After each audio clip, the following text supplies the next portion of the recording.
Siapa sangka, Theodore yang terhormat, justru dibuat pusing oleh sepucuk surat dari rumah. Rencana liburan Riff terdengar seperti sedang mencari kesusahan saja. Ada beberapa jalan yang memang harus dilalui.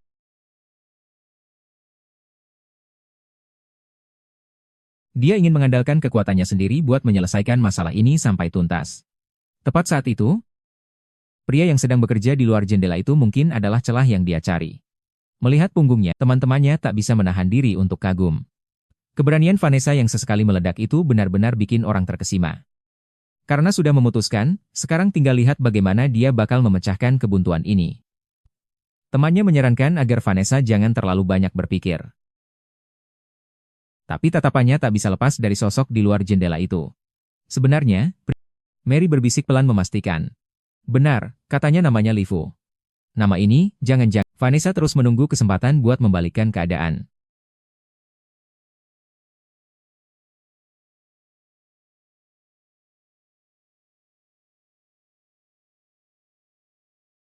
Siapa sangka, tukang kebun yang kelihatannya biasa saja ini ternyata punya latar belakang yang luar biasa.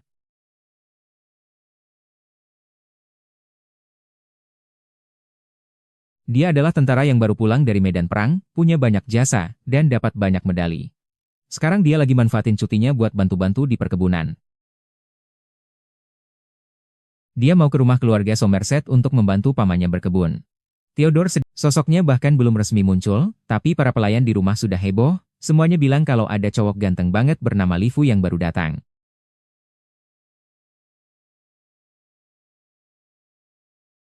Vanessa merapalkan nama itu berulang kali, rasanya familiar sekali.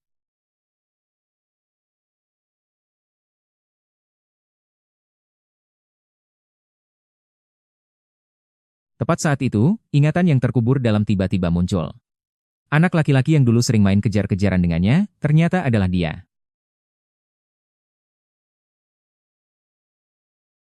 Ternyata mereka berdua bukanlah orang asing, melainkan teman lama yang sudah lama terpisah.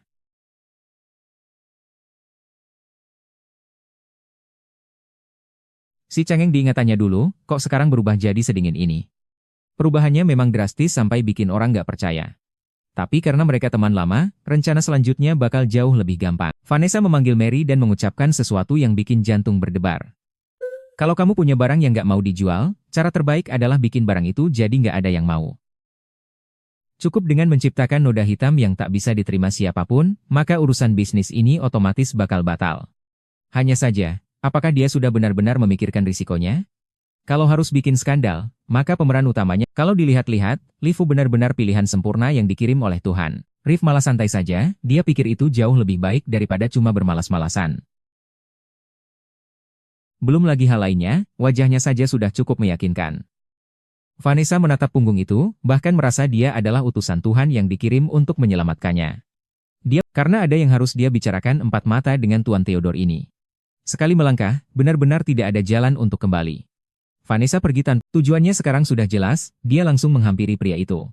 Theodore jelas tidak menyangka, nada suara Vanessa tidak ragu sedikitpun, nada suaranya tenang sampai membuat orang merasa takut. Persis seperti yang aku katakan, siapa sangka, seorang nona besar malah menawarkan transaksi konyol seperti ini. Vanessa menggenggam erat batu itu sampai langkah ini diambil, semua kehormatan dan jalan mundur sudah benar-benar tertutup. Theodore tidak makan basa-basi itu, dia menatap Vanessa, hanya ingin tahu alasan yang sebenarnya. Vanessa akhirnya jujur. Dia butuh skandal yang cukup untuk menghancurkan pertunangannya. Bahkan sampai kata-kata soal merusak reputasi pun diucapkan. Ide ini benar-benar gila. Asalkan tujuannya tercapai, dia rela begitu musim panas berakhir, hubungan mereka selesai. Mendengar itu, Theodore malah tertawa. Dia tidak lagi memanggilnya nona besar. Udaranya segar, sekalian bisa berenang juga. Melihat semangat Riff, Theodore balik bertanya, bagaimana kalau tidak? Pria ini bicaranya lugas sekali. Dia butuh skandal yang cukup untuk menghancurkan pertunangannya. Sebisa mungkin sampai dia ditendang keluar dari lingkaran sosial. Bahkan sampai menyebut soal anak pun dia berani. Ide ini benar-benar gila. Asalkan tujuannya tercapai, dia rela memberikan kompensasi yang besar. Begitu musim panas berakhir, hubungan mereka selesai. Mendengar itu, Theodore tertawa. Dia tidak lagi memanggilnya nona besar, tapi langsung memanggil namanya, Vanessa. Sekarang, situasi ini jadi berubah total. Theodore balik bertanya, bagaimana kalau tidak? Pria ini bicaranya lugas sekali. Dia bertanya pada Vanessa, kalau musim panas sudah lewat, apa kamu masih aku harus gimana? Vanessa seketika membeku. Dia buru-buru mendorong pria itu menjauh dan bilang kalau hal semacam itu benar-benar. Vanessa juga memintanya untuk punya sedikit rasa hormat pada seorang wanita. Tapi Theodore sama sekali tidak peduli. Dengan sinis dia tertawa, mau rasa hormat. Harusnya dari awal kamu nggak usah mengajukan kesepakatan murahan kayak gitu. Bahkan sampai rela bayar aku buat melakukan ini. Vanessa berbisik menjelaskan, kalau sekarang satu-satunya yang dia punya hanyalah uang. Di tempat yang penuh dengan orang terluka itu, seseorang pernah bicara belak-belakan padanya, kau ini, sebenarnya nggak ada niat buat hidup dengan benar, ya? Theodore terdiam cukup lama setelah mendengarnya, lalu tiba-tiba nyeletuk, ku dengar hari ini, kamu bakal... Kata-kata itu benar-benar seperti menaburkan garam di atas luka. Mary yang ada di samping mereka sampai geram bukan main. Keluarga ini benar-benar keterlaluan, mereka benar-benar memperlakukan Vanessa seperti barang dagangan. Sampai tega memaksanya menikah dengan kakek-kakek seperti itu. Ini bukan perjodohan namanya, ini jelas-jelas mau membunuhnya. Sekarang Vanessa benar-benar sudah di ujung tanduk. Bisnis keluarganya sudah bangkrut total. Dia bahkan belum lulus kuliah, tapi tiap hari terus didorong ke depan. Demi melepaskan diri dari nasib tragis ini, dia terpaksa mengambil jalan nekat. Dia memberitahu Theodore bahwa dia punya dana pensiun atas namanya sendiri. Dana itu baru bisa dicairkan kalau dia sudah punya anak. Dia bahkan berjanji, kalau bisa mendapatkan uang itu, selama 5 tahun berturut-turut, dia akan memberi Theodore bayaran. Theodore cuma perlu sebutkan harganya. Tapi hasilnya?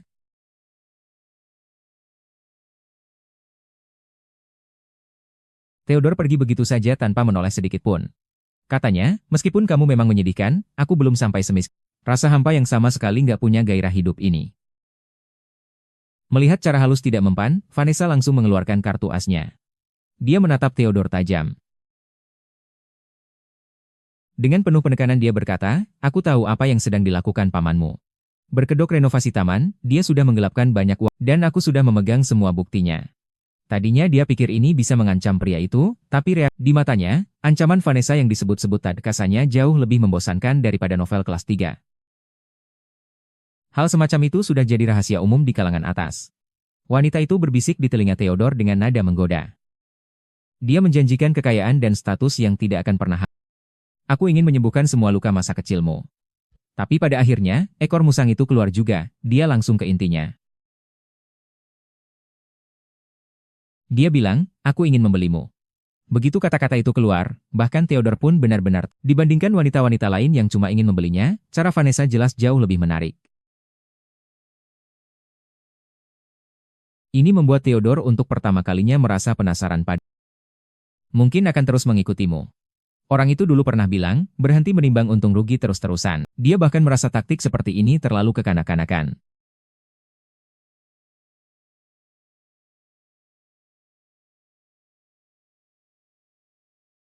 Dia menyalakan sebatang rokok, lalu berkata dengan tenang, kalau kamu mau mengujiku, simpan saja ancaman konyol itu. Theodore sengaja memberikan jawaban yang salah karena dia tahu, itulah satu-satunya hal yang tidak akan. Sekarang giliran Vanessa yang tidak bisa berkata apa-apa. Vanessa benar-benar marah kali ini. Dia menatap Theodore dengan serius. Tidak cinta tapi pura-pura menyatakan cinta, itu bukannya. Theodore jelas tidak menyangka dia akan seserius itu. Karena tidak bisa mencapai kesepakatan. Maka tidak perlu membuang waktu lagi. Dengan dingin dia menjatuhkan satu kalimat, negosiasi batal. Lalu berbalik, Vanessa buru-buru memanggilnya. Tak disangka, Theodore malah berbalik sambil tersenyum. Tatapannya penuh dengan kelicikan. Dia bertanya balik, apa kalau aku jatuh cinta, masalah ini beres. Theodore tiba-tiba bersikap seenaknya. Dia menantang, kalau aku tidak setuju, bukankah semua rencanamu itu gagal total? Vanessa bahkan belum sempat sesekali cobalah cara hidup yang berbeda. Dia menunjuk dada Theodore dan bilang, coba ikuti naluri dan keinginanmu sendiri. Saat baru saja mau bertanya apa maksudnya, Theodore sudah tidak berniat bicara lagi. Dia langsung menarik tubuh wanita. Vanessa benar-benar tidak menyangka dia akan melakukan ini. Tadi masih negosiasi, sekarang situasinya jadi benar-benar kacau. Theodore tadinya hanya ingin mempermalukannya, membuatnya. Segalanya berubah total. Perasaan ini ternyata terasa sangat nikmat.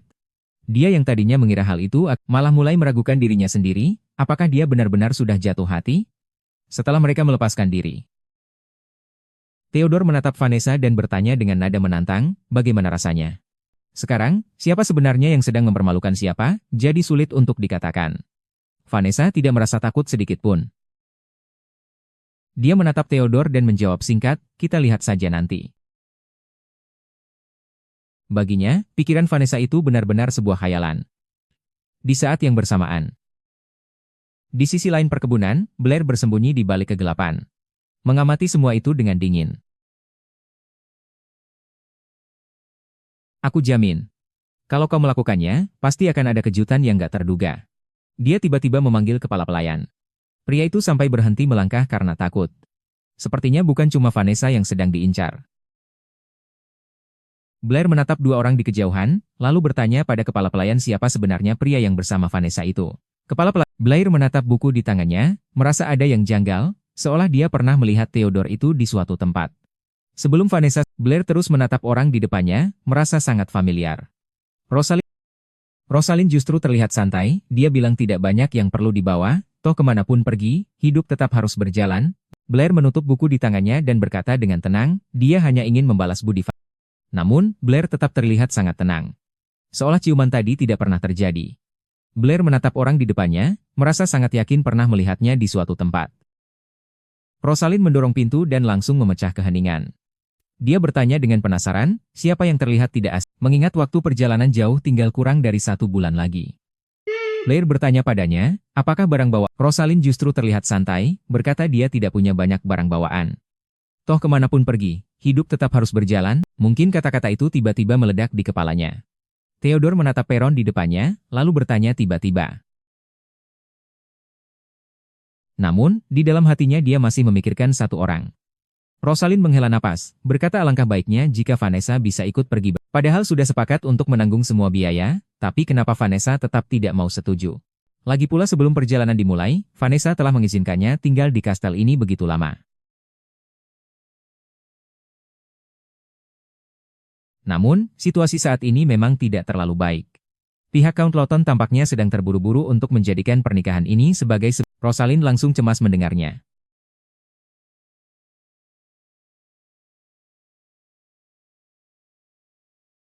Dia bilang Vanessa baru saja lulus, membicarakan. Dia berkata, coba lihat dari sisi lain. Mungkin menikah secepatnya adalah cara tercepat bagi Vanessa untuk mendapatkan kebebasannya. Lagi pula di lingkaran ini, pernikahan dan perasaan adalah dua hal yang berbeda.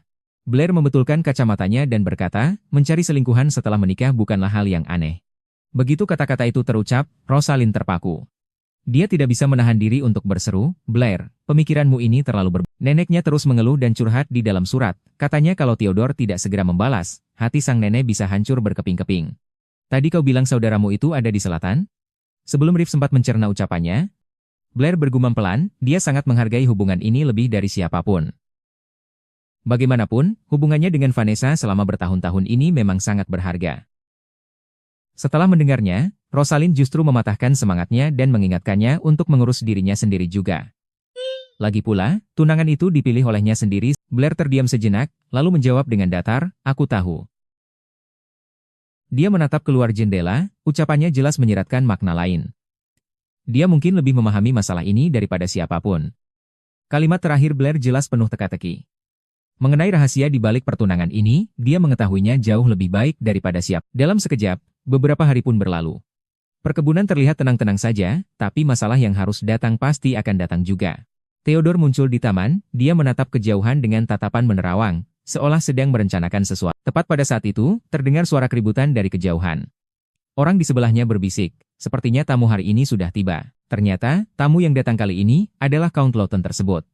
Sepertinya, rencana pernikahan dengan sang baron sebelumnya benar-benar. Menatap jam besar di stasiun, dia memutuskan untuk berhenti hidup secara monoton.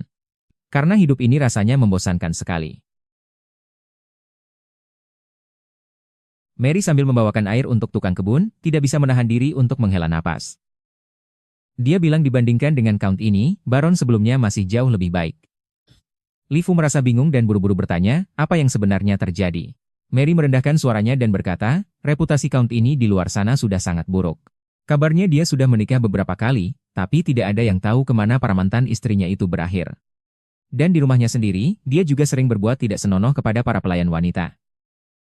Yang lebih keterlaluan, dia baru saja menghamili seorang janda dan memiliki anak di luar nikah. Orang seperti ini benar-benar jurang neraka. Theodore mendengarkan di samping dengan diam, tidak mengucapkan sepatah kata pun, tapi semua pembicaraan itu jelas terdengar di telinganya. Mary akhirnya menghela napas, kasihan sekali nasib Vanessa.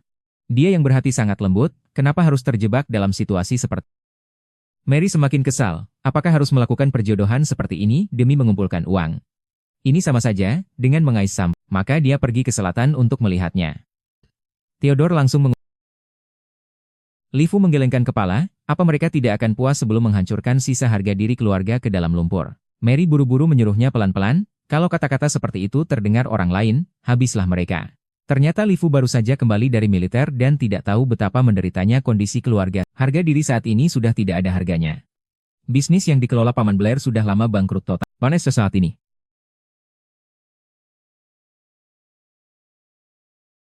bukan lagi seorang nona muda, melainkan satu-satunya barang dagang. Theodore yang bersembunyi di kegelapan mendengar semuanya dengan jelas. Siapa sangka keluarga Count yang dulunya begitu agung kini. Blair sedang berakting di depan Earl of Loudon, katanya dia hampir saja membiarkan keponakannya dinikahkan dengan pria berumur 70 tahun. Membayangkannya saja sudah bikin merinding. Dengan wajah penuh senyum, dia bilang berkat campur tangan Earl yang tepat waktu, nyawa Vanessa akhirnya terselamat. Earl of Loudon, sambil menyesap tehnya, tidak bisa menahan diri untuk menghela napas, merasa hampir. Blair tertawa kecil di sampingnya, mereka berdua terlihat seperti sedang mengenang masa lalu, padahal sebenarnya sedang tawar-menawar harga untuk bisnis ini. Karena hidup sudah tidak ada artinya, ya sudah, pergi ke selatan saja, pemandangan berubah. Tiba-tiba Earl of Loudon mengubah topik pembicaraan, katanya dia dengar Vanessa baru saja lulus dari sekolah asrama, dan hubungan Vanessa dengan Marquis of Winchester itu tidak biasa. Blair buru-buru melambaikan tangannya sambil tertawa. Dia menyuruh sang Earl agar tidak perlu khawatir sama sekali, katanya mereka itu cuma teman masa kecil, sama sekali tidak ada hubungan pribadi. Dia bahkan menjamin di depan umum, bahwa segala aspek kehidupan Vanessa sepenuhnya ada dalam kendalinya. Vanessa duduk di samping dan mendengarkan, hidupnya diperjualbelikan oleh pamannya, layaknya barang dagangan yang sudah dipatok harganya. Earl of Loudon tertawa terbahak-bahak dan bilang kalau begitu, dia akan percaya. Tangan itu hinggap di tubuh Vanessa. Seperti sedang memeriksa barang yang baru saja dibeli, sementara dia hanya bisa berdiri mematung tanpa bisa mengucapkan sepatah kata pun. Nada bicara Blair sangat dingin hingga mengerikan, dia bilang musim gugur tahun ini adalah waktu terbaik untuk menggelar pernikahan. Kata musim gugur itu tidak terdengar seperti sebuah musim, melainkan seperti batas waktu terakhir. Tidak banyak waktu tersisa bagi mereka untuk bersiap-siap.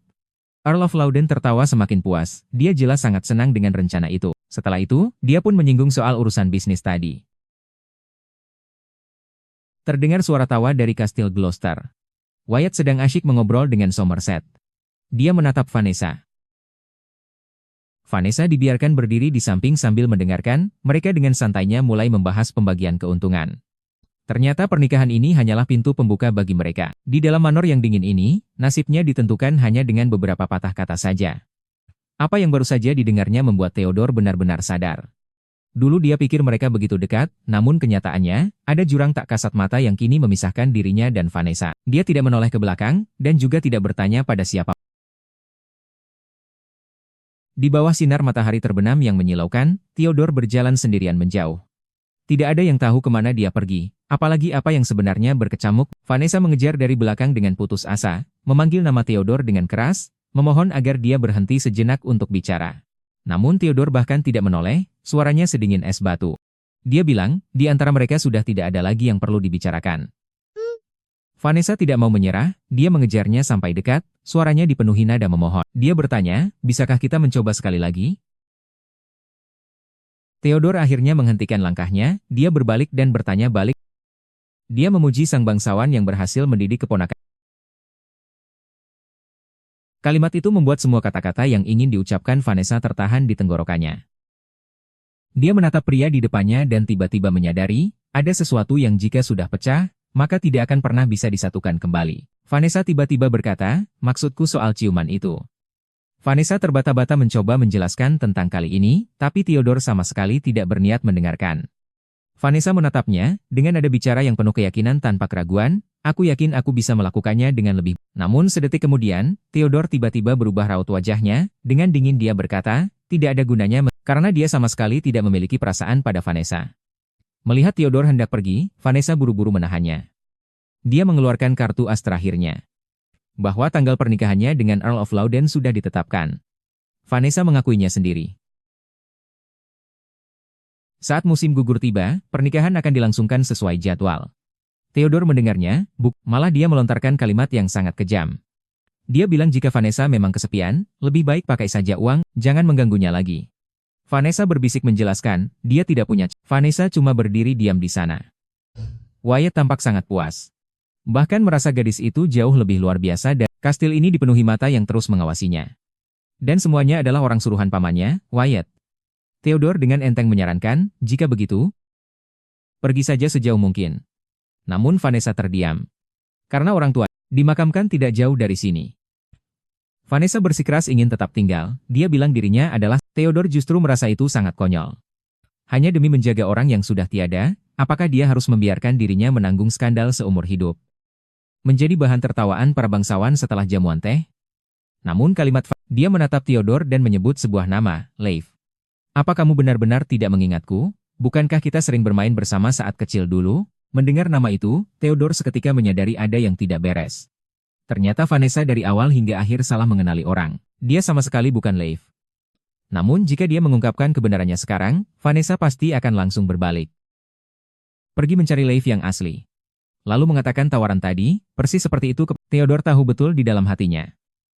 Jika itu adalah Leif yang naif, dia pasti akan. Dia membenarkan kacamatanya, lalu bertanya pada sang bangsawan, apakah karena semua orang sudah berkumpul, rencana awal bisa segera dijalankan?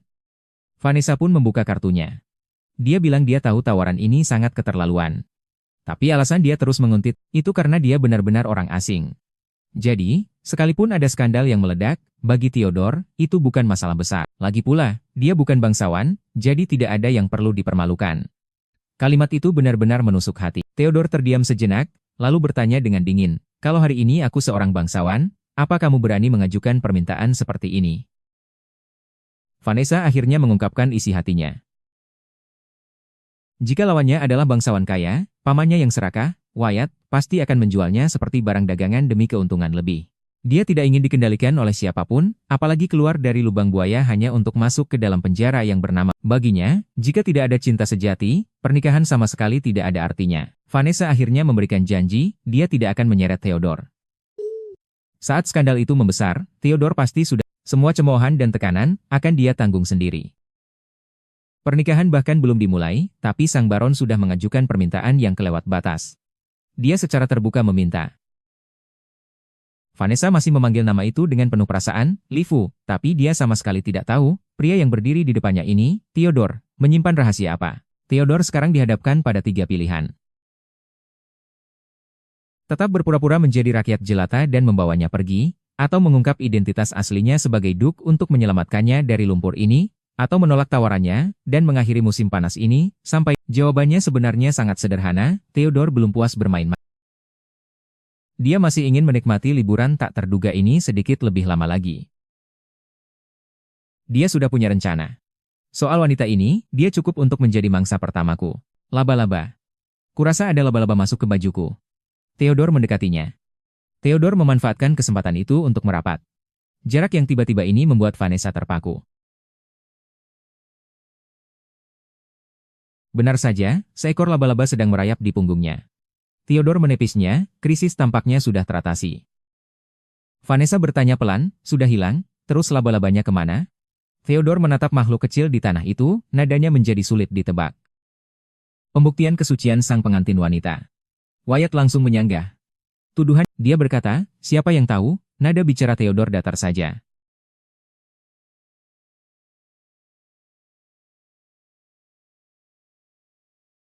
Dia berkata, mungkin kamu salah mengira rambutmu sebagai laba-laba. Tapi Vanessa benar-benar panik, dia bersikeras agar Theodore memeriksa lagi dengan teliti. Bahkan dia bilang laba-labanya sudah masuk ke dalam baju. Theodore pun mengajukan permintaan yang kelewat batas, apa perlu aku memasukkan tangan ke dalam untuk mencarinya? Siapa sangka, Vanessa malah mengangguk setuju. Theodore menatap wanita di depannya, mulai merasa curiga. Apakah ini semacam godaan tingkat tinggi, atau dia memang benar-benar sepolos itu?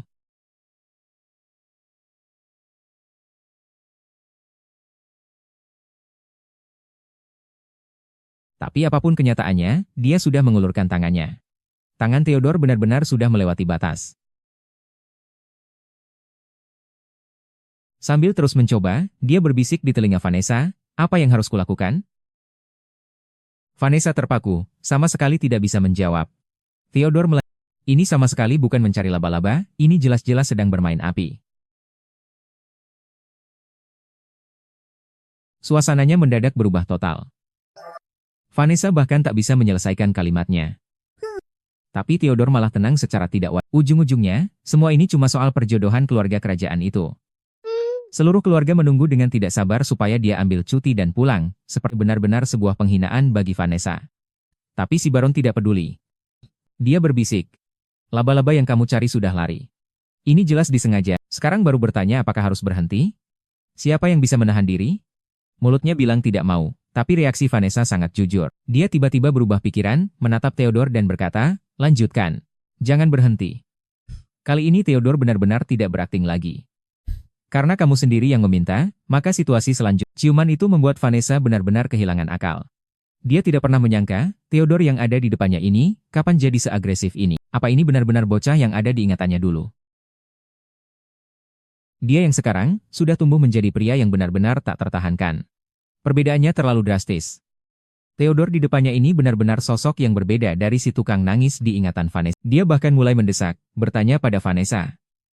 Saat musim panas berakhir nanti, apa kamu akan menangis memohon agar... Vanessa terdiam sejenak, lalu tiba-tiba berbalik menantang, menatap matanya dan berkata, kalau begitu, ayo kita bertaruh. Kita lihat nanti siapa yang sebenarnya tidak bisa hidup tanpa siapa. Dia bilang, meskipun ini pernikahan kedua, dia tidak mau menerima barang yang cacat. Kata-kata Theodore ini benar-benar membuat otak Vanessa meledak. Dia terus terang bilang kalau dia tidak menginginkan anak, dan fisiknya pun tidak mendukung untuk itu. Melihat Vanessa yang kebingungan, Theodore langsung berterus terang. Karena tidak ada yang perlu dikhawatirkan, bagaimana kalau kita saling memuaskan untuk sementara waktu? Meski terdengar menggiurkan, dia menambahkan satu kalimat lagi, melakukan ini, mungkin akan menghancurkan reputasi. Vanessa benar-benar terpaku di tempat. Pria ini benar-benar sedang menantang bahaya. Vanessa tidak merasa takut, justru dia langsung menetapkan aturan. Dia berkata, karena kita akan saling memuaskan. Setidaknya di saat ini, kita harus benar-benar setia satu sama lain. Dia menatap Theodore lekat-lekat, lalu berkata dengan penuh penekanan, aku ingin kamu menganggap ini serius. Kita harus bersikap layaknya sepasang kekasih sungguhan. Kata-kata Vanessa itu langsung melipat gandakan taruhan dalam permainan ini. Sekarang tinggal menunggu, apakah Theodore berani mengambil tantangan itu?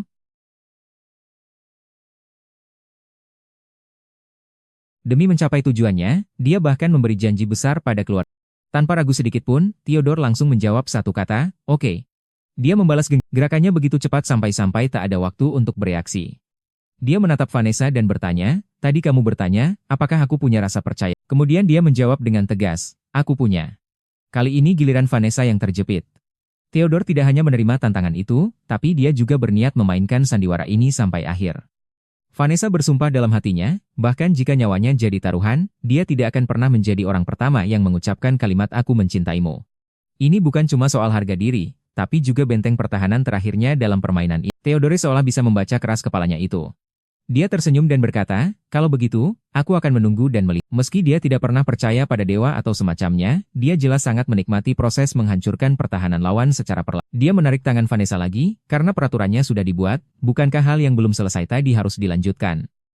Vanessa selalu merasa musim panas berlalu begitu cepat, tapi bagi Theodore, musim panas di selatan justru terasa sangat panjang. Waktunya cukup lama, hingga mampu membuat setangkai mawar yang belum mekar. Akhirnya mekar berkali-kali. Yang lebih merepotkan lagi, Baron sudah menyiapkan pakar yang katanya khusus untuk memeriksa apakah Vanessa pernah disentuh pria atau tidak.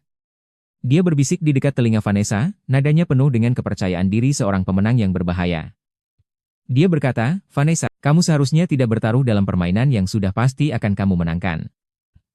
Vanessa mengira dia sudah menetapkan aturan, namun dia lupa bahwa ini, Theodore menepati janjinya. Dia benar-benar menuntaskan apa yang belum sempat dia selesaikan tadi. Vanessa mencengkeram pakaian Theodore. Pada saat ini, semua benteng dan aturan yang dia tetapkan, semuanya menjadi sia-sia. Theodore membawa Vanessa masuk ke dalam sebuah pondok kayu yang terpencil. Dia berpesan, masuklah. Hati-hati, jangan sampai kepalamu terbentuk. Ini pertama kalinya Vanessa datang ke tempat seperti ini. Semuanya terasa asing baginya. Theodore menyadari rasa canggungnya. Dia berkata dengan lembut, istirahatlah kalau kamu lelah. Dia mengambil ember air berniat untuk mengambil air untuk mencuci muka. Sebelum pergi, dia tidak lupa memberikan instruksi. Seiring langkah kakinya yang menjauh, di dalam ruangan hanya tersisa Vanessa sendirian.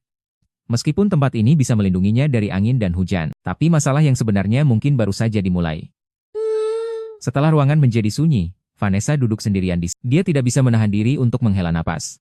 Namun, begitu dia memejamkan mata, kejadian tadi terus berputar liar di dalam kepalanya. Sejak saat itu, dunia Vanessa hancur seketika. Di bawah sinar matahari, Theodore memeluknya dengan erat. Ciuman itu terasa begitu nyata sampai-sampai dia masih merasa kepanasan sekarang. Dia menutupi wajahnya, sama sekali benar-benar tidak percaya dia akhirnya menyerah. Benar-benar sampai di titik ini. Sekarang hubungan keduanya tidak akan pernah bisa kembali seperti dulu lagi. Vanessa sedang melamun saat tiba-tiba mendengar suara dari luar. Dia tersentak. Belum sempat dia mencerna apa yang terjadi, pintu pun terbuka. Theodore masuk sambil menenteng ember air. Dia memergoki Vanessa yang sedang dalam kondisi seperti itu. Theodore bertanya dengan, apa yang sedang kamu lakukan?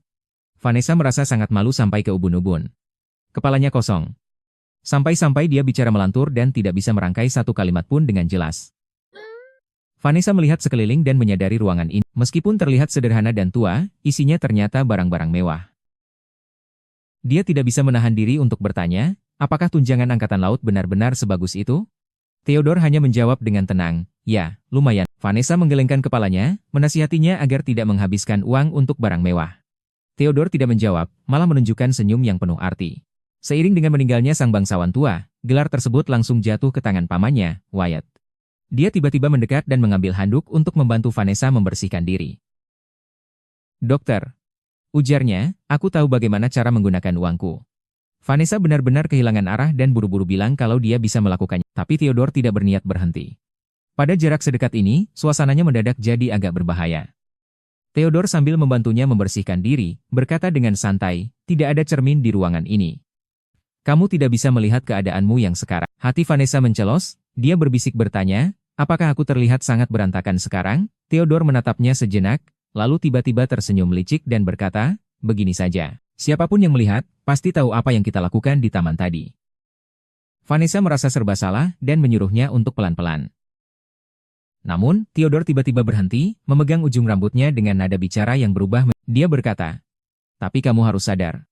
Secara teknis, kita Vanessa ditanya sampai kehabisan kata-kata, hanya bisa bergumam, maksudnya kita. Belum benar-benar jadi. Ini berarti, Vanessa tidak hanya kehilangan warisan sepeser pun, tapi di rumah ini, dia sudah tidak punya status apa-apa lagi. Tadi kamu saja sudah segugup itu, masih berharap aku bisa lanjut terus? Vanessa bergumam pelan menyanggah, merasa pria itu cuma sedang menertawakannya. Tapi sebelum dia sempat membalas, Theodore sudah melepaskan tangannya. Theodore bilang, sudah selesai. Begitu selesai, Vanessa menunduk dan terkejut. Rambut panjangnya yang tadi berantakan, sekarang sudah dikepang dengan sangat cantik oleh Theodore. Dia tidak bisa menahan kekagumannya. Vanessa sangat penasaran dan bertanya bagaimana Theodore bisa jago mengepang rambut. Namun, Rose malah sengaja merahasiakannya, siapa tahu.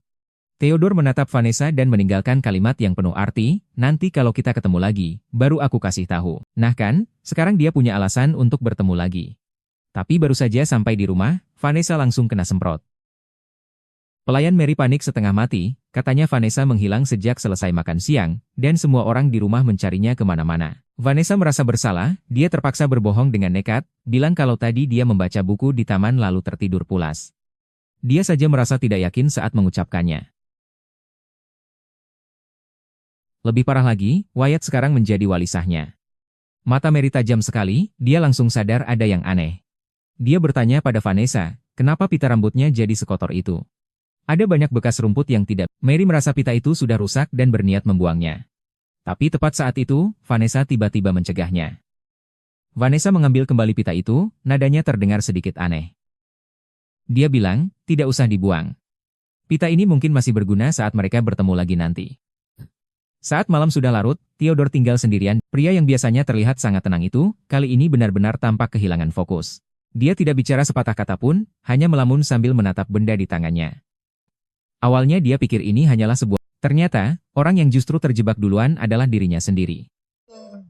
Saat berbaring di tempat tidur dan menutup mata, bayangan Vanessa memenuhi kepalanya. Duh, sekarang malah jadi tidak ada yang bisa tidur nyenyak. Rosalind sengaja membatalkan janji kencannya untuk naik perahu demi menjaga Vanessa Vanessa merasa tidak enak hati, karena dia tahu betapa Rosalind sudah menanti-nantikan hari itu. Tapi Rosalind sama sekali tidak peduli, temannya sedang sakit parah seperti ini, mana mungkin dia masih punya pikiran untuk pergi main. Sejak saat itu, dia makan apa, memakai baju apa, menggunakan apa, semuanya tergantung keputusan sang paman. Bahkan nanti setelah dewasa, dia mau menikah dengan siapapun dia tidak. Dibandingkan pesta-pesta yang membosankan itu, dia lebih memilih untuk berjaga di sini. Namun, dia tidak hanya datang membawa perhatian, tapi juga sebuah kabar mengejutkan yang benar-benar bakal jadi masalah besar. Duke Theodore ternyata menghilang.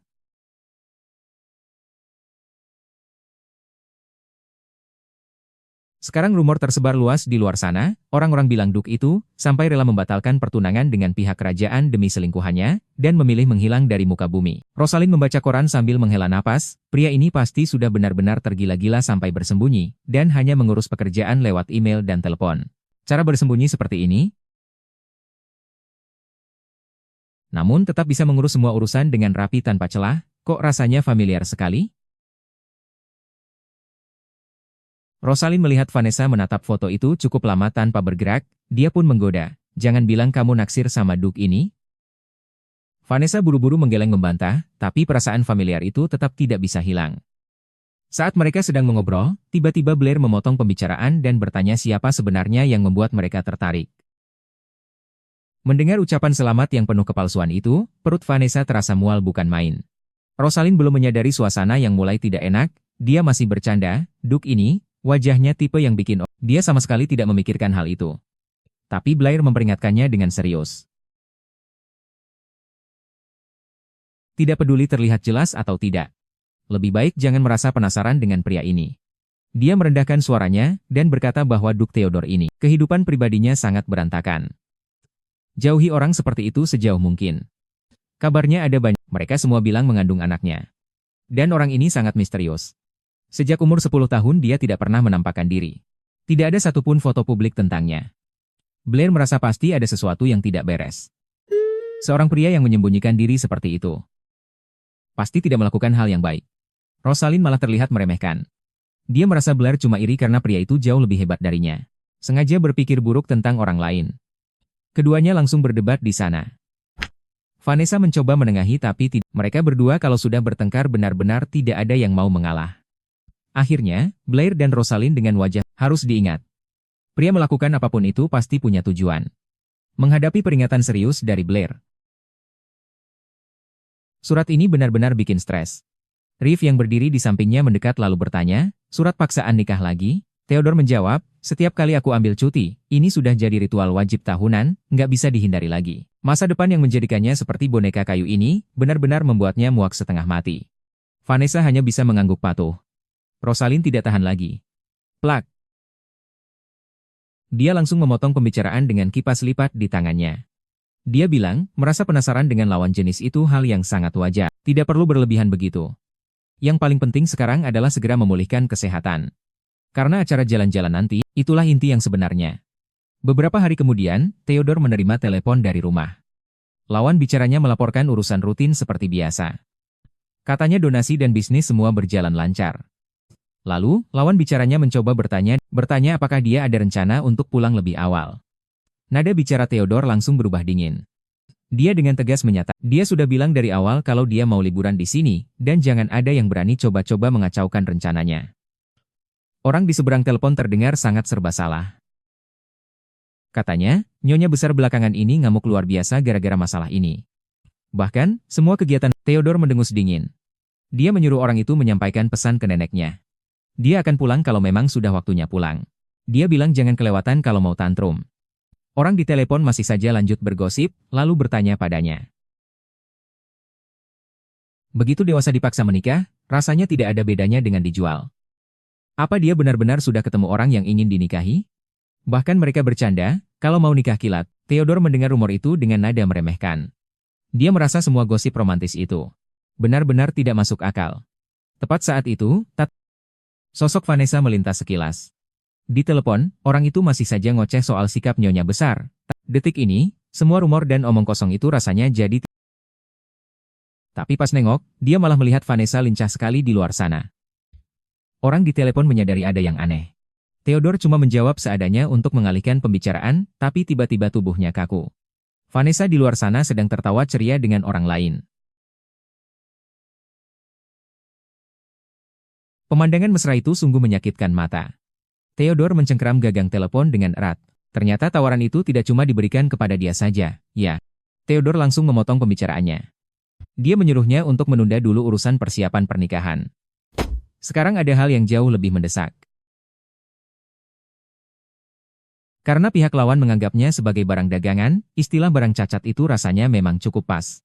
Saat dia sedang menertawakan diri sendiri, tiba-tiba tercium bau asap rokok dari balik pepohonan. Nada bicara Theodore dingin sedingin es. Dia menuntut Norman untuk menyelidiki seseorang.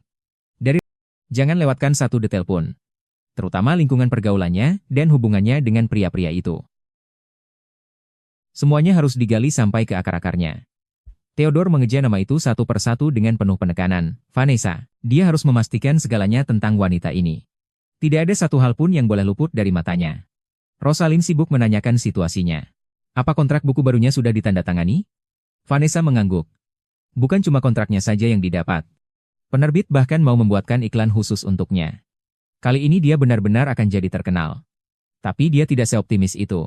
Bisa keluar rumah buat urusan ini saja, itu semua berkat bantuan dua sahabatnya ini yang sudah menutupi jejaknya. Kalau bukan karena mereka yang menemani, dia tidak akan mungkin bisa melewati pengawasan Paman Wyatt. Karena misi sudah berhasil, maka harus dirayakan dengan baik. Vanessa tersenyum lalu memberi saran, ayo, malam ini aku yang traktir. Blair mendorong kacamatanya, dan tiba-tiba menyiramkan air dingin ke semangat Vanessa. Menurut pandangannya, tempat ini biasanya tidak ada orang yang datang. Vanessa tertegun, siapa yang bersembunyi di taman ini? Gadis tidak perlu terlalu memaksakan diri dalam karier. Apalagi sampai bikin diri sendiri capek demi menabung. Toh, asalkan bisa menikah dengan keluarga yang baik, sisa hidupnya tidak perlu dikhawatirkan lagi. Begitu kata-kata itu keluar, suasana yang tadinya ramai langsung mendadak hening. Rosalind di sampingnya canggung berusaha mencairkan suasana. Tadi ngobrolnya enak, kenapa tiba-tiba bahas hal yang bikin ilfil begini? Rosalind langsung membongkar masa lalu. Waktu itu siapa yang bersumpah bilang kalau apapun yang terjadi, dia harus mencegah Vanessa menikah? Kenapa sekarang tiba-tiba berubah pikiran? Blair tetap tenang. Dia bilang dirinya hanya memberikan saran yang realistis sebagai sahabat. Suasana jadi benar-benar kaku. Vanessa duduk di samping dan tidak bicara sepatah kata pun.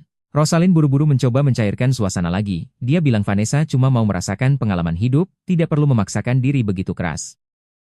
Tapi tak peduli seberapa keras dia mencoba menghidupkan suasana, meja itu tetap tenggelam dalam keheningan yang mencekam. Vanessa akhirnya buka suara, dia bilang kalau dirinya sama sekali tidak berniat untuk menikah. Alasan dia berjuang keras mencari uang adalah demi mendapatkan hak kemandirian, agar tidak perlu bergantung pada pria. Dia sangat paham, alasan Paman Wyatt memaksanya untuk menikah demi kepentingan bisnis tak lain adalah demi dana pernikahan itu. Mengikuti arah bau asap itu, Vanessa akhirnya menemukan sumbernya. Selama dia bisa mendapatkan uang itu lebih dulu, maka Paman tidak punya alasan lagi untuk memaksanya. Setelah mendengar itu, nada bicara Blair menjadi sangat serius. Dia bertanya pada Vanessa, apa kau benar-benar berencana tidak akan menikah seumur hidup? Menurut pandangannya, seorang wanita lajang yang ingin hidup sendiri di masyarakat ini, itu benar-benar mustahil. Terlebih lagi dengan sifat Paman Wyatt, bagaimana mungkin dia akan melepas Vanessa yang dianggapnya sebagai pohon uang? Blair tiba-tiba melontarkan pertanyaan tajam, dia curiga Vanessa menolak menikah karena sudah ada orang lain di hatinya. Vanessa menggeleng, dia bilang bukan masalah itu. Alasan dia bertahan adalah karena pernikahan yang dijadikan sebagai alat tawar-menawar seperti itu, adalah hal yang paling dibenci oleh mendiang orang tuanya. Dia hanya tidak ingin menjadi seperti sosok yang paling dibenci oleh orang tuanya. Begitu dia mengatakannya, suasana di meja jadi semakin berat. Rosalind dan Blair saling bertatapan, tidak ada yang menyangka Vanessa akan mengeluarkan alasan seperti itu. Blair terdiam sejenak, lalu memanggil namanya dengan pelan, jelas bahwa apa yang akan diucapkannya selanjutnya akan jauh lebih serius. Seorang pria sedang duduk santai di dahan pohon yang tinggi, dengan sebatang rokok terselip di jemarinya. Blair menggenggam tangan Vanessa, lalu memberikan saran yang benar-benar di luar nalar, menikah sebenarnya tidak semenakutkan itu. Kamu bisa saja tetap punya kehidupan masing-masing setelah menikah. Atau, sekadar punya anak sebagai formalitas, lalu hidup terpisah. Dalam logika yang sangat realistis ini, pernikahan bukan lagi sebuah belenggu, melainkan transaksi yang bisa diatur. Blair menatap matanya tajam, terus berusaha mencuci otaknya, asalkan kamu mengubah pola pikirmu, kamu tetap bisa menemukan kebahagiaan dalam permainan ini, bukankah begitu? Vanessa berjalan sendirian di taman. Sebenarnya, jauh di lubuk hatinya, dia sudah sadar bahwa mengharapkan teman-temannya mengerti keputusannya itu adalah hal. Namun meski begitu, dia merasa masih menyimpan sedikit harapan. Dia selalu berpikir bahwa hubungan mereka Saat dia sedang tenggelam dalam kekecewaan, tiba-tiba terdengar gonggongan anjing yang nyaring dari kejauhan, yang seketika menariknya kembali ke dunia. Mengikuti arah suara itu, dia melihat Theodore sedang berjongkok di rumput, bermain dengan anjing itu dengan sangat ceria. Tawa Theodore tampak begitu lepas, benar-benar kontras dengan suasana ruangan yang mencekam tadi, seolah mereka berada di dua dunia yang berbeda, benar-benar tipe yang tak peduli aturan. Siapa sangka ada orang yang duduk santai di atas pohon besar itu? Vanessa langsung terpaku. Vanessa berdiri di kejauhan, menatapnya dengan diam, sampai-sampai dia lupa untuk menyapa. Theodore seolah merasakan sesuatu, tiba-tiba dia menoleh, dan tatapan mata mereka pun bertemu. Theodore sempat tertegun sejenak, lalu dengan ragu memanggil nama Vanessa. Vanessa tampak agak canggung, terdiam sejenak sebelum menjawab dengan suara pelan. Sudah lama sekali ya, tidak bertemu. Theodore menunduk tanpa bicara, suasana mendadak jadi hening. Setelah cukup lama, dia baru menjawab pelan, iya. Theodore menatap Vanessa di hadapannya, nadanya penuh dengan rasa haru, benar-benar sudah lama sekali ya. Theodore bercanda, kukira kamu nggak sudah lari ketakutan duluan. Vanessa menatap pria di depannya dan bertanya, apa kamu menungguku? Dengan nada datar dia menjawab, dengar-dengar kamu sakit. Jadi, aku datang untuk menjenguk. Vanessa terdiam sejenak. Tiba-tiba dia melontarkan kalimat, aku terus berpikir. Apa yang harus kulakukan selanjutnya? Theodore bertanya spontan, memikirkan apa? Namun jawabannya membuat suasana seketika membeku. Aku sedang memikirkan cara untuk menghancurkan reputasiku sendiri. Wajah itu. Belum pernah dia lihat sebelumnya. Apa dia tukang kebun baru di kediaman ini? Tapi, orang itu terus menatapnya dari atas. Vanessa menganalisis dengan tenang, wilayah selatan ini cukup konservatif. Jika tersebar kabar kalau aku diam-diam menemui pria di taman tengah malam, reputasiku pasti tamat. Theodore yang sedang berbaring di tempat tidur menyahut, tapi hal sepele seperti itu tidak cukup untuk masuk koran. Dia duduk tegak sambil menatap wanita di depannya, kenapa? Kamu mau membuat masalah ini jadi berita di koran? Vanessa tidak menjawab. Tapi sikap diamnya yang menyetujui sudah menjelaskan segalanya. Dia tidak butuh sekadar gosip. Dia ingin mengacaukan segalanya sampai benar-benar. Vanessa tahu betul. Gosip terlalu mudah untuk dilupakan. Ingatan orang-orang pun akan memudar. Tapi begitu tercetak di koran, kebohongan pun akan menjadi kebenaran mutlak. Dia bertanya dengan hati-hati, bagaimana kalau aku panggil wartawan saja? Berpura-pura hamil. Bagaimana? Theodore bahkan tidak mendongak, dia langsung memadamkan idenya, percuma. Mereka tinggal panggil dokter. Langsung ketahuan bohongnya. Vanessa belum menyerah. Bagaimana kalau aku berpura-pura gila? Theodore mengingatkannya dengan dingin, sandiwara seperti itu, kalau tidak bisa totalitas sampai akhir, lebih baik jangan pernah dicoba. Vanessa berpikir sejenak, lalu melontarkan ide yang lebih gila lagi. Dia bahkan tidak bicara sepatah kata pun. Suasananya jadi aneh banget, tatapan canggung itu terus berlanjut. Bagaimana kalau aku berpura-pura jadi wanita nakal yang langsung menerkam setiap pria yang kulihat? Theodore terdiam sejenak. Bukankah sekarang kamu sedang melakukannya? Vanessa tertegun sejenak, hanya bisa mengangkat cangkir tehnya dengan canggung. Sepertinya dia memang tidak bisa menyanggah. Theodore memperingatkan dengan nada serius, rencana ceroboh seperti ini hanya akan menghancurkan. Dia memanggil namanya, Vanessa. Tepat sebelum Vanessa bereaksi, Theodore sudah bersiap untuk pergi. Dia bilang datang malam ini hanya untuk menemuinya, sekaligus memberitahunya bahwa lukanya sudah benar-benar sembuh. Melihat Vanessa yang menunduk diam, Theodore tiba-tiba mengulurkan tangan dan menekan kepalanya. Nadanya terdengar sedikit menggoda, penampilanmu sekarang, seperti pedagang yang sedang terburu-buru menunjukkan kesetiaannya pada pelanggan. Vanessa tanpa sadar mendengus pelan. Kalau kamu sibuk, pulang saja sana.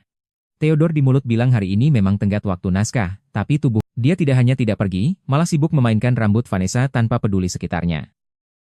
Melihat tumpukan draft di meja, dia bertanya dengan sedikit terkejut, kamu benar-benar menulis novel. Vanessa baru saja mau menyapa, malah dipotong sama Mary yang lari terburu-buru. Ternyata Mary sudah muter-muter mencari. Selain uang pensiun yang sedikit itu, dia harus punya sandaran hidupnya sendiri.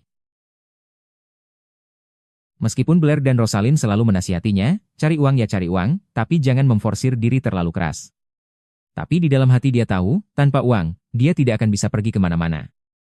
Di mata orang lain, tindakan Vanessa yang mati-matian menabung uang, benar-benar sebuah lelucon.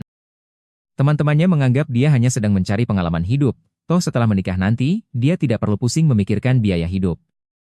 Vanessa bertanya pada Theodore dengan agak ragu. Apa menurutmu juga, seorang putri bangsawan melakukan pekerjaan seperti ini, benar-benar tidak ada gunanya? Theodore menggelengkan kepalanya.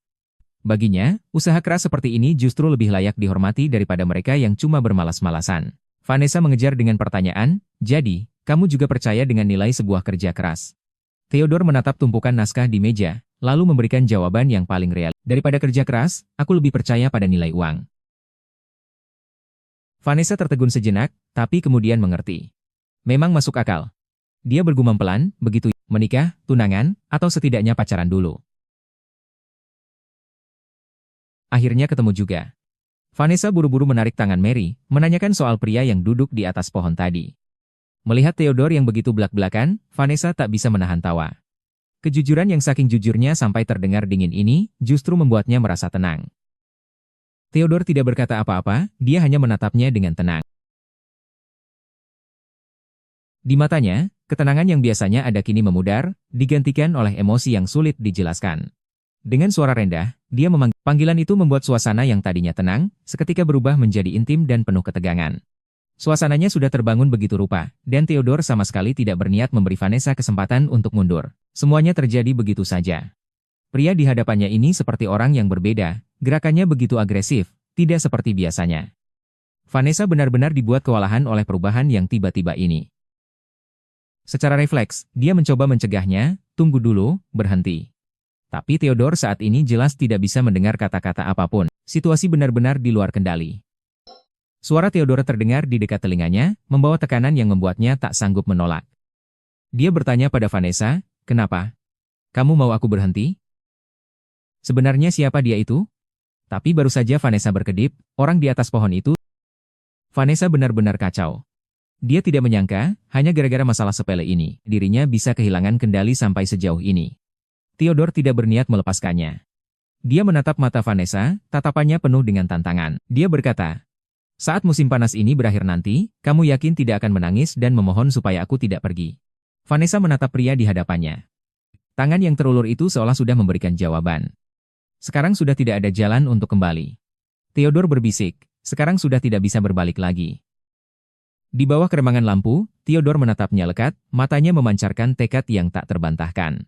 Di ruangan yang sempit ini, waktu seolah berhenti, menyisakan dua orang yang tak bisa lari dari takdir mereka. Suasana saat ini benar-benar intim hingga ke titik puncak. Theodore bertanya dengan suara rendah tentang keraguan di hatinya, kenapa kamu berbeda dari yang wanita-wanita yang mendekatinya dulu entah membuatnya bosan atau muak, tapi Vanessa di hadapannya kali ini, Theodore benar-benar sudah jatuh terlalu dalam. Vanessa sampai curiga jangan-jangan matanya yang salah lihat. Aduh, malah jadi sia-sia. Dia berbisik pelan, kenapa ya, aku malah menginginkanmu. Keinginan yang begitu manusiawi ini, bahkan baginya sendiri terasa tidak mas. Sebenarnya sejak pertemuan pertama, dia sudah punya firasat bahwa wanita ini cepat atau lambat akan mengubah hidupnya. Dan hari itu selama bisa terus berada di sisinya seperti ini, Theodore sudah merasa sangat puas. Namun kehidupan Theodore tidak setenang itu. Sepupunya, Edgar, tiba-tiba datang mencarinya. Melihat tempat yang terpencil di pedesaan ini, Edgar bertanya dengan nada jijik, dengan statusmu, apa kamu benar-benar tahan tinggal di... Theodore bahkan tidak mendongak, hanya menjawab dengan datar, ya, lumayan. Edgar tidak habis pikir. Tempat ini kumuh dan kecil. Theodore lebih memilih ini daripada menikahi putri bangsawan yang terhormat. Dia malah bersikeras bersembunyi di tempat antah berantah ini. Edgar bahkan... Kalau tidak, kenapa nyonya besar di rumah bisa semarah itu? Theodore justru menanggapi dengan dingin. Baginya, menikahi seorang putri sama sekali tidak ada untungnya. Jika Edgar berani bicara sembarangan lagi, dia menyuruhnya untuk segera pergi. Sementara itu, di kebun buah, Theodore sedang sibuk bekerja. Li Fu iseng meledeknya, bilang kalau nona muda itu. Melihat sikap tegas Theodore, Edgar justru merasa aneh. Sang duke ini sepertinya ada yang berbeda dari sebelumnya. Semakin diperhatikan, Edgar semakin merasa ada yang ganjil. Theodore di hadapannya ini benar-benar seperti orang lain. Rahasia apa sebenarnya yang dia sembunyikan di sini? Sampai-sampai seorang duk yang dingin bisa berubah begitu drastis. Tepat saat itu, di luar jendela kereta, tiba-tiba muncul sosok yang tak asing lagi. Dia sedang berjalan di bawah sinar matahari sambil memegang payung. Tepat saat kereta melewati persimpangan, Theodore tiba-tiba Dia menatap sosok yang membawa payung di luar jendela itu, terdiam cukup lama. Edgar yang paling suka, ikut campur di sebelahnya. Melirik ke arah pandangan itu, lalu bertanya sambil tersenyum, "Kenapa? Kamu mau bertemu dengan wanita?" Sebelum Theodore sadar, Edgar langsung menebak identitas orang itu. Itu Haley dari keluarga Marquis Morton. Mendengar nama itu, tatapan Theodore seketika berubah. Kalau dia orang dari keluarga Morton, maka sifat masalah ini jadi sama sekali berbeda. Edgar masih sibuk dengan kalkulasinya, merasa kalau saja Theodore mau mengangguk. "Masih ada di belakang sana, lagi terus-terusan mengawasi kamu. Pernikahan ini akan jadi keuntungan besar. Tidak hanya bisnis bisa selamat, tapi nyonya besar di rumah pun bisa ditangani." Lagi pula, Nona Morton yang di luar jendela itu memang cantik tiada tara. Tapi, Theodore hanya menatapnya lama tanpa mengucapkan sepatah kata pun. Edgar menyadari suasana jadi canggung, dia buru-buru mengingatkan Theodore untuk menyembunyikan ekspresinya. Tak disangka, Theodore tiba-tiba nyeletuk kalau leher wanita itu sangat indah. Ucapan itu benar-benar membuat Edgar tak bisa Tepat saat itu, kereta kuda pun berhenti. Theodore masih terlihat seperti sedang mengenang sesuatu, dia berkata pada si dokter, "Kalau aku sampaikan itu padanya, dia pasti akan sangat senang, kan?" Percakapan mereka pun berakhir. Sebelum pergi, Edgar meninggalkan kalimat, "Nanti kita hubungi lagi," lalu langsung membuka pintu dan turun dari kereta. Theodore duduk di dalam kereta tanpa berniat menimpali, dia hanya menatap dingin keluar jendela, memperhatikan setiap gerak-gerik Edgar. Sampai akhirnya Edgar melangkah cepat menghampiri wanita yang sedang berdiri di bawah sinar matahari itu, dan melihat interaksi mesra keduanya, Theodore tahu betul, permainan penuh tipu daya ini baru saja dimulai. Semakin Theodore memperhatikannya, semakin terasa ada yang aneh. Kedua orang itu sama sekali tidak terlihat mirip. "Sudah seminggu penuh dia membuntuti kamu." Li Fu sampai tidak tahan melihatnya, dia menyarankan Theodore untuk sekalian. Namun, meski sudah sampai di titik ini, pikirannya masih dipenuhi bayangan malam itu. Vanessa memohon padanya dengan suara terisak, agar dia melakukannya lebih pelan. Perasaan itu seperti mabuk, dia benar-benar terbuai di dalam pelukannya, tak mampu lagi berpikir jernih. Theodore duduk di sofa sambil menghela napas, dia memejamkan mata, mencoba menyingkirkan pikiran-pikiran kacau itu. Tapi semakin dia mencoba, kebenarannya justru terasa semakin membingungkan. Begitu turun dari kereta, Edgar seolah memakai topeng baru. Aura penuh perhitungan yang tadi ada di dalam kereta, semuanya langsung hilang tak berbekas. Haley yang sedang memegang payung pun tersenyum lebar dan ceria. Vanessa masih sibuk menulis surat itu. Namun, pemandangan tiba-tiba berubah. Dia sudah berada di kabin kayu saat tengah malam. Theodore mendorong pintu masuk dan berbisik membangunkannya, "Vanessa, cepat bangun." Dia membawa semangkuk stroberi dan menyodorkannya ke tepi tempat tidur sambil berkata, "Makanlah sesuatu untuk mengganjal perut." Melihat kondisinya, jelas sekali baru saja. Theodore melanjutkan, "Tadi kamu berteriak begitu keras, sekarang pasti sudah tidak ada tenaga lagi." Vanessa menggerutu pelan, berhenti, tapi Theodore malah tampak kesal. Menurutnya, gadis-gadis bangsawan seperti itu paling cuma mau main drama cinta pada pandangan pertama. Meski berkata begitu, dia tetap melahap habis makanan itu. Melihat hari mulai pagi, Vanessa bangkit bersiap untuk bagaimanapun, begitu matahari terbit, pelayan Mary pasti akan mencarinya kemana-mana. Sebelum pergi, Vanessa berbisik membuat janji, "Besok malam, aku akan datang lagi." Sayangnya, Theodore tiba-tiba memotong, "Besok tidak bisa. Aku harus pergi jauh selama beberapa hari ke depan." Mendengar kabar itu, gerakan tangan Vanessa terhenti, dia hanya menjawab datar, "Begitu, ya."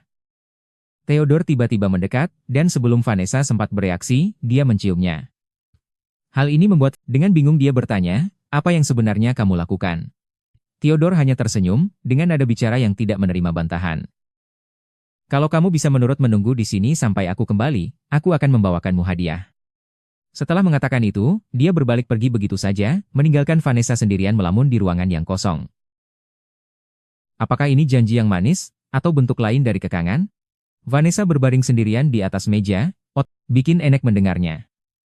Tapi dia jelas lupa satu hal penting, identitasnya sebagai tukang kebun sekarang ini, hanyalah palsu. Pria itu, bersikap seolah-olah dia adalah kekasihnya.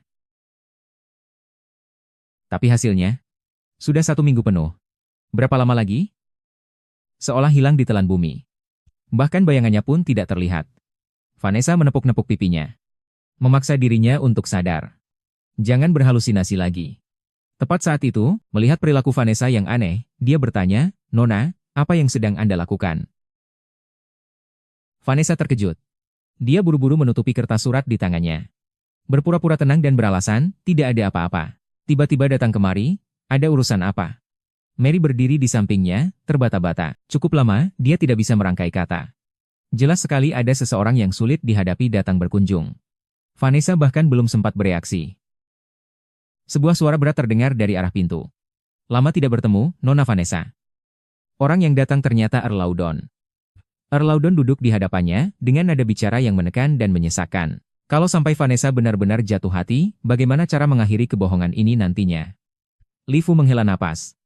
Dia berkata, ini kan pertama kalinya kita bertemu setelah tanggal pernikahan ditetapkan, melihat Vanessa yang diam saja. Dia tertawa dingin dan bertanya, kenapa? Tidak senang bertemu dengan tunanganmu sendiri. Vanessa mencoba mencari alasan untuk pergi. Dia berkata, aku sama sekali tidak menerima pemberitahuan. Lagi pula, paman sedang tidak ada di rumah. Tapi Earl Loudon tiba-tiba, dia menyunggingkan senyum aneh. Katanya, aku sudah tahu. Lagi pula tujuanku hari ini memang dirimu. Ada atau tidaknya pamanmu itu tidak penting. Ucap Earl Loudon dingin. Awalnya aku berniat bermain perlahan denganmu. Tapi sepertinya sekarang tidak ada waktu lagi untuk mengikuti prosedur. Dia bertepuk tangan, dan pintu pun terbuka mengikuti perintahnya. Seorang wanita tua berjubah gelap perlahan mendekati Vanessa. Earl Loudon memperkenalkan, dia ini Nyonya Luther. Dalam menangani urusan semacam ini, dia adalah pakar yang sudah dikenal luas. Melihat pria yang tampak menyeramkan dan wanita misterius itu, Vanessa sadar, masalah yang sesungguhnya baru saja dimulai. Vanessa benar-benar bingung, dia sama sekali tidak mengerti apa yang, aku kira masalah ini sudah beres. Melihat Nyonya Luther yang terus mendesak, Vanessa hanya bisa terdiam, karena pamannya memang tidak mengatakan sepatah kata pun. Earl Loudon mencibir dan menjelaskan, bagi kita, demi kepercayaan antara suami istri, dan demi memastikan garis keturunan pewaris keluarga, lebih baik segala sesuatunya dipastikan dengan jelas. Tak lama kemudian, dia melontarkan kata-kata yang paling, ternyata mereka sudah kenal sejak kecil. Tapi ya begitu, nona muda itu pasti sudah melupakannya sejak lama. Di matanya, Vanessa sama sekali bukan manusia, melainkan barang dagangan yang sedang dinilai harganya. Vanessa akhirnya mengerti, prosedur yang disebut-sebut ini ternyata adalah memintanya membuktikan kesuciannya sendiri. Dia berkata bahwa masa lalu Vanessa di sekolah asrama selalu membuatnya merasa tidak tenang. Lagi pula, wanita muda zaman sekarang bermain terlalu bebas secara sembunyi-sembunyi. Dia langsung berdiri dan melontarkan satu kalimat dingin. Kalau kamu begitu tidak mempercayaiku, maka batalkan saja pertunangan ini. Dia tidak ingin tinggal lebih lama lagi, dia berbalik dan ingin lebih baik segala sesuatunya dipastikan dengan jelas. Tak lama kemudian, dia melontarkan kata-kata yang paling jahat.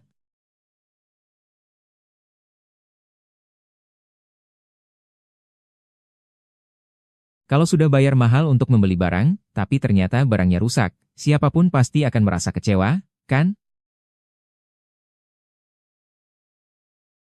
Di matanya, Vanessa sama sekali bukan manusia, melainkan barang dagangan yang sedang dinilai harganya.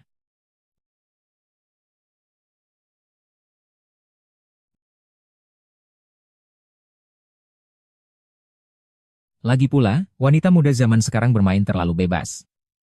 Kalimat ini benar-benar menginjak harga diri Vanessa. Dia langsung berdiri dan melontarkan satu kalimat dingin. Kalau kamu begitu tidak mempercayaiku, maka batalkan saja pertunangan ini. Telinganya sampai terasa tebal mendengar kata-kata itu terus. Riff pun bertanya dengan heran, padahal Departemen Angkatan Laut tiap hari dapat surat cinta buatmu. Melihat gubuk kecil yang penuh sarang laba-laba ini, Li Fu sudah tidak tahan lagi. Dia memohon agar Theodore pindah ke tempat yang lebih. Dia tidak ingin tinggal lebih lama lagi. Dia berbalik dan ingin segera mencari pamannya untuk. Tapi apakah pertunangan ini bisa dibatalkan semudah itu? Vanessa berbalik hendak pergi. Namun, belum sempat dia melangkah, pergelangan tangannya dicengkeram. Earl Loudon benar-benar menanggalkan topengnya. Dia memanggil nama lengkap Vanessa, nadanya penuh dengan hasrat memiliki yang memuakkan. Vanessa dengan marah bertanya, menanyakan apa yang ingin dia lakukan.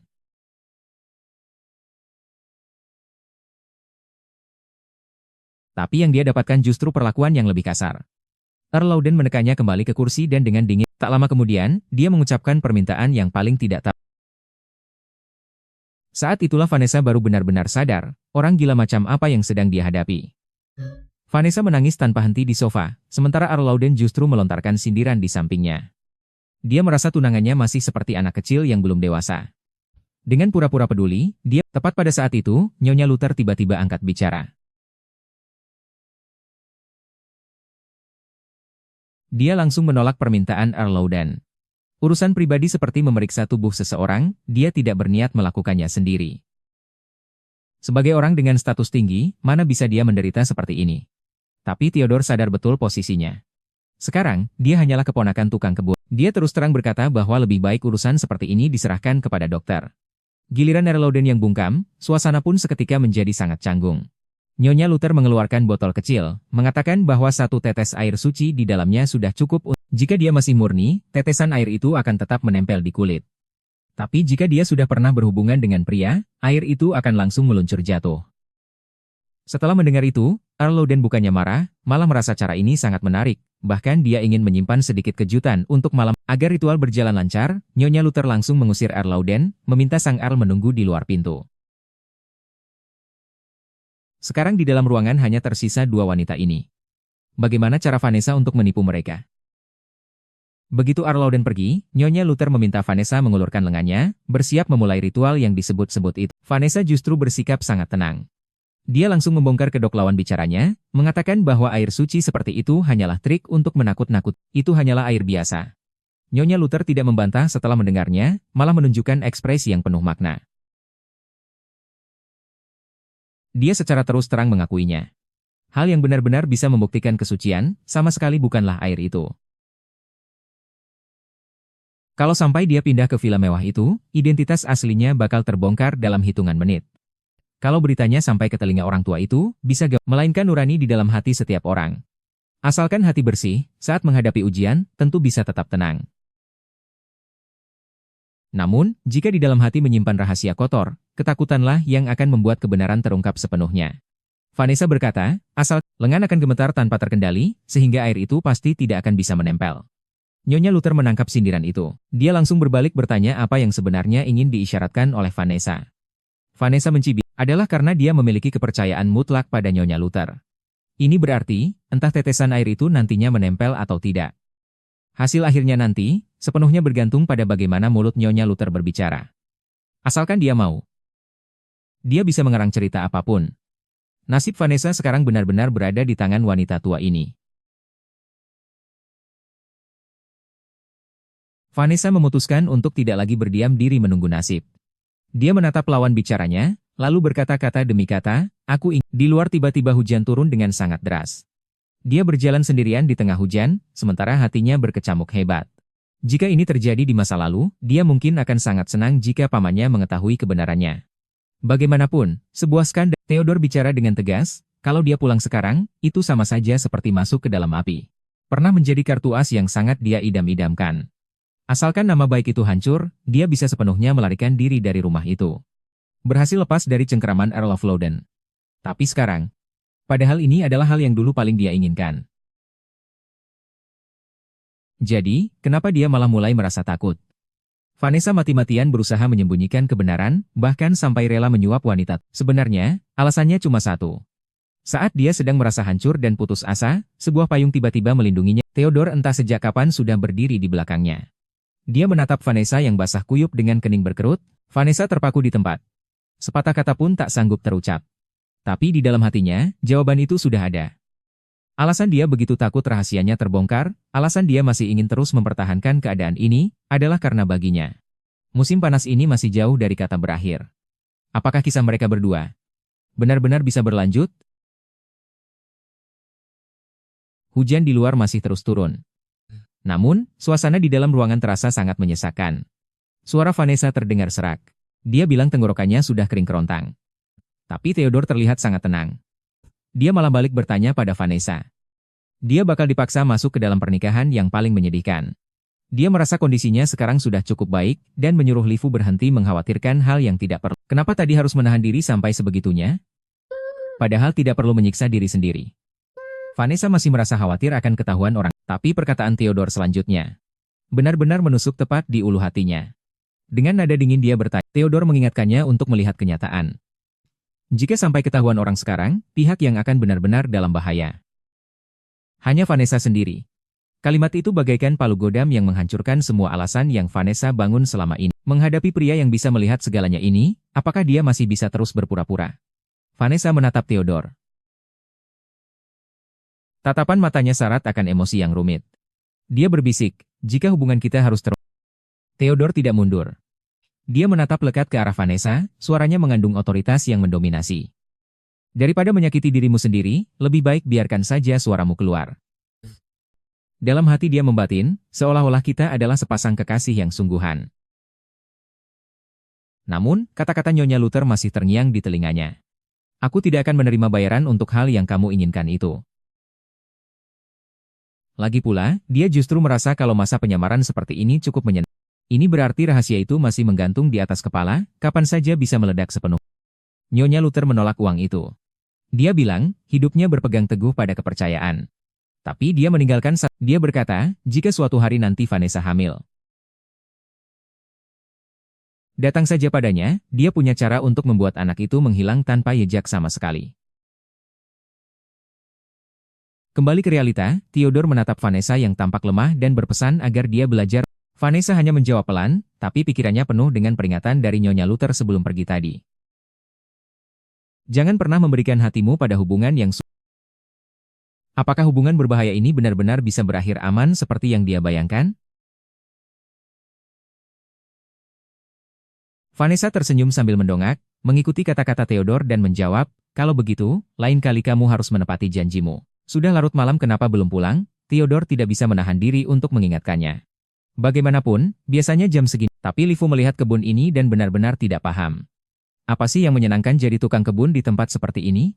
Tapi malam ini keadaannya berbeda.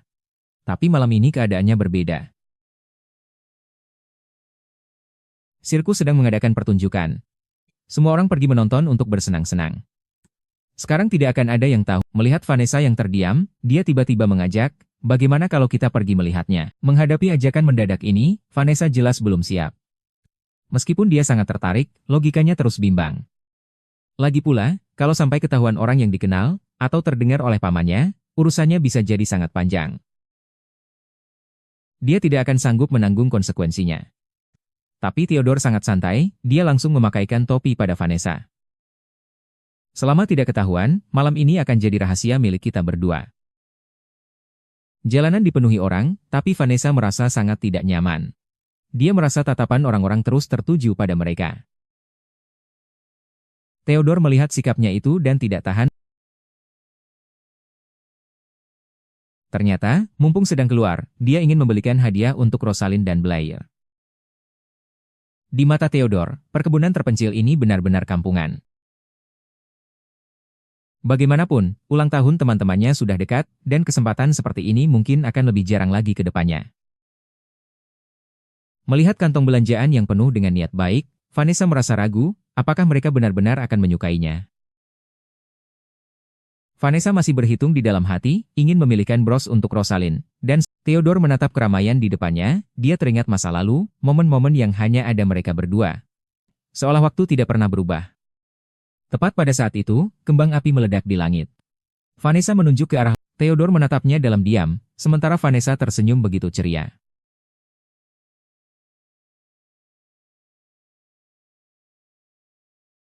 Dia langsung bisa membaca kebohongan pria itu. Bilang mau melihat pemandangan? Pertunjukan sirkus sebentar lagi akan dimulai, suara sorak-sorai terdengar di... Namun, semakin lama dia menatap punggungnya, hatinya justru terasa semakin jernih. Kemeriahan ini hanyalah mimpi indah, kalau terbangun, semuanya akan lenyap begitu saja. Di antara mereka tidak ada masa depan, apalagi bicara soal hari esok. Di mana-mana terlihat kesan kuno dan murah. Pohon buah ditanam sembarangan di taman, koridor dipenuhi barang-barang palsu. Hubungan ini, sejak awal hanyalah sebuah ketidaksengajaan yang indah.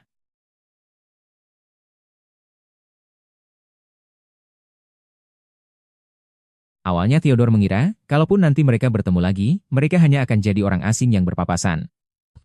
Tapi tepat saat itu, prajurit muda di hadapannya tampak begitu bersemangat, dia langsung memberi. Dia terus memanggilnya letnan, bahkan bilang kalau bertemu dengannya di selatan adalah sebuah keajaiban. Sayangnya, reaksi dia hanya menjawab dengan dingin, "Kamu salah orang, aku cuma sersan biasa." Meninggalkan orang itu bergumam sendirian, Letnan Reeve. Apa benar dia salah orang? Kata-kata prajurit tadi seperti gerbang yang tidak bisa ditutup, membuat suasana di antara keduanya. Vanessa berdiri mematung, bahkan tidak tahu harus mulai bicara dari mana. Rahasia-rahasia yang selama ini sengaja diabaikan, sepertinya tidak bisa disembunyikan lagi. Theodore terdiam cukup lama, hingga akhirnya dia memecah keheningan yang mencekik itu. Dia berbisik memanggil nama itu, Vanessa. Bahkan lambang keluarga di dinding saja cuma pajangan, jauh beda sama keluarga bangsawan asli. Tapi justru karena tempat ini rusak dan terpencil, inilah tempat persembunyian terbaik buat. Vanessa terdiam sejenak, lalu memanggil namanya dengan lembut. Theodore belum sempat bereaksi. Pikirannya sudah kacau balau karena kalimat selanjutnya. Vanessa berbisik, "Reeve, tasku dicuri." Siapa sangka masalahnya sampai harus berurusan dengan kantor polisi. Polisi itu bertanya dengan serius, "Kamu bilang tasmu dicuri?" Vanessa mengangguk menjawabnya. "Tepat di mulut gang tadi. Saat aku tidak sadar. Semua barangku hilang." Polisi itu bertanya sesuai prosedur, "Boleh saya tahu siapa nama Anda?" Pertanyaan sederhana ini justru membuat Vanessa benar-benar kaku. Kalau sampai nama aslinya terbongkar, kabarnya pasti akan sampai ke telinga Paman Wyatt. Saat itu, dia tidak akan bisa lari kemanapun. Di tengah kebuntuan ini, Theodore langsung berdiri di depannya. Dia berkata dengan tenang kepada polisi, "Aku bersamanya. Kalau ada kabar, langsung hubungi aku saja." Kalimat itu, polisi itu tidak curiga. Setelah mencatat informasinya, dia berpesan, "Baiklah. Kalau ada kabar akan kami beritahu." Setelah keluar dari kantor polisi, polisi itu terus saja menggumamkan nama itu. Theodore, Vanessa, akhirnya tidak tahan lagi. Theodore cuma mencibir. "Kau nggak merasa hal-hal semacam itu menakutkan dan nggak ada gunanya?" Namun, tepat saat dia meremehkan tempat ini tidak berguna, sesosok bayangan tak terduga sedang berlari terburu-buru ke. Dia memberanikan diri bertanya, "Nama yang kamu sebutkan tadi, itu sebenarnya singkatan dari Theodore, kan?" Nada bicara Vanessa. "Sejak kapan kamu menyiapkan nama samaran seperti ini?" Vanessa hanya mengulangi namanya dengan pelan, "Theodore. Theodore." Namun tiba-tiba Theodore meraih pergelangan tangannya. Suasana seketika berubah. Genggaman tangan Theodore sangat kuat. Vanessa belum sempat sadar, dia hanya bisa memanggil namanya secara refleks. Theodore tidak menjelaskan apapun, dia hanya berbisik, "Tunggu sebentar." Lalu menariknya ke tempat yang gelap. Ciuman ini datang terlalu tiba-tiba. Semua pertanyaan dan kecurigaan. Semuanya tertelan habis. Saat ini, dia hanya ingin berada lebih dekat dengan wanita ini. Lebih dekat lagi. Merasakan suhu tubuh yang paling nyata di antara mereka. Meski hanya sedetik saja, dia ingin benar-benar tenggelam di dalamnya. Perasaan yang lepas kendali ini, sudah benar-benar tidak bisa ditarik kembali. Vanessa masih mencoba menolak pelan, memintanya untuk tidak melakukan itu di sini. Tapi Theodore saat ini sudah sampai nama itu tiba-tiba muncul.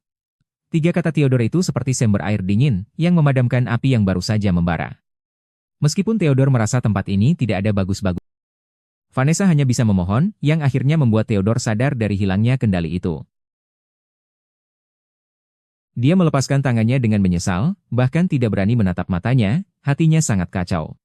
Apa yang sebenarnya dia lakukan tadi? Ciuman terakhir tadi, sudah tidak bisa dibedakan apakah itu rasa rindu, atau permintaan maaf atas kekasarannya tadi. Theodore menatap Vanessa di depannya, dengan nada bicara yang sedikit nakal, "Nona, apa pikiranmu melantur kemana-mana?" Rasa canggung tadi segera hilang. Keduanya berjalan berdampingan di jembatan pada malam hari, Theodore malah terlihat santai, dia bilang kalau saja tahu tiketnya sesusah itu didapat, dia pasti akan menyuap lebih banyak supaya bisa masuk. Vanessa hanya menggelengkan kepala mendengarnya, lalu mulai menasihatinya dengan serius, bilang kalau dia terus menghamburkan uang seperti itu, cepat atau Theodore mendengarkan omelan itu, justru merasa hatinya cukup hangat. Bagi rakyat biasa memang tidak mudah untuk menabung, kehidupan seperti orang biasa inilah yang baginya paling berharga. Vanessa akhirnya mengungkapkan isi hatinya. Dia bilang dia sudah benar-benar muak dengan kehidupan di kastil, di dalam hatinya, Kalau memang ada satu hal yang berharga di perkebunan bobrok ini, itu pasti wanita yang ada di depannya sekarang. Dia hanya ingin kabur, kemana saja boleh. Tapi saat mendengar itu, Theodore langsung mematung. Karena kata-kata itu bagaikan awal dari mimpi buruknya. Wanita yang ada di ingatannya dulu, juga pernah berpamitan, dia bilang dia tidak tahan lagi di sini, dan berjanji pasti akan kembali untuk menjemputnya. Tapi apa kenyataannya? Theodore yang masih kecil, hanya bisa menatap nanar saat satu-satu pengabaian yang dibungkus dengan alasan kebebasan inilah, yang paling menyakitkan baginya. Vanessa menopang dagunya, masih meresapi kata-kata berat yang baru saja diucapkan tadi. Suasana jadi terlalu sepi, sampai akhirnya Theodore memecah keheningan dan bertanya apa rencana Vanessa selanjutnya. Vanessa bahkan belum sempat bereaksi, tapi kalimat Theodore selanjutnya benar-benar seperti bom waktu. Dia bertanya, apa kau mau pergi jauh bersamaku? Vanessa tiba-tiba berlari menghampiri.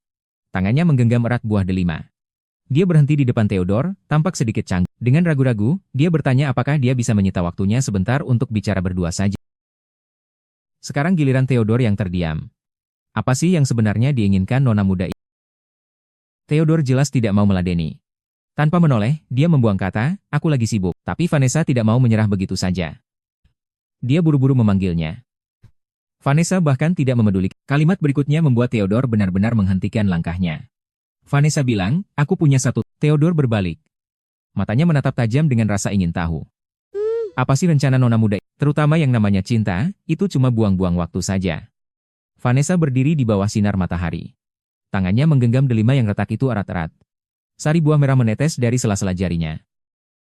Tapi dia sepertinya tidak menyadarinya sama sekali. Dia bimbang cukup lama. Kata-kata itu berputar-putar di ujung lidahnya. Akhirnya, dia membulatkan tekad. Vanessa menatap Theodore dan berkata, aku ingin membelimu. Waktu berputar demi menghindari perjodohan itu, Rosalind mulai memberikan ide-ide gila. Dia menyarankan agar Vanessa pura-pura gila, atau langsung saja bersikap kasar dan tidak sopan. Bahkan baju lama milik neneknya pun dibongkar. Katanya, Baron yang sudah berumur 70 tahun itu mungkin saja, malah suka gaya berpakaian kuno seperti ini. Mendengar itu, Vanessa merasa sangat terganggu. Lelucon ini benar-benar menakutkan. Vanessa menghela napas. Dia merindukan masa-masa saat mereka bertiga masih sekolah. Dulu bercanda tidak perlu banyak mikir. Tapi sekarang, begitu dia lulus, dia bakal dijadikan alat tukar di dunia bisnis. Setelah mendengar itu, Rosalind tiba-tiba punya ide berani. Bagaimana kalau kita umumkan saja kalau kamu dan Blair sedang menjalin hubungan? Vanessa, sudahlah, nggak usah banyak omong, liburan musim panas ini kau mau kemana? Reeve sempat terdiam sejenak, lalu menjawab, aku mau pergi ke Kastil Gloucester di selatan. Ide itu terlalu gila. Blair kan sudah punya tunangan. Rosalind malah semakin antusias saat menjelaskan. Pikirnya, kalau saja bisa bikin skandal, pernikahan ini pasti bakal batal. Orang yang sudah punya tunangan, pasti dampaknya bakal heboh banget. Hati Vanessa langsung bergejolak. Cara ini memang nekat, tapi ampuh buat bikin para orang tua kolot itu mundur. Blair membetulkan kacamatanya. Dia mengeluh dunia sudah banyak berubah. Tapi orang-orang itu masih saja keras kepala memegang norma kuno. Karena mereka peduli banget sama reputasi. Ya sudah, pakai saja itu buat mengacaukan semuanya.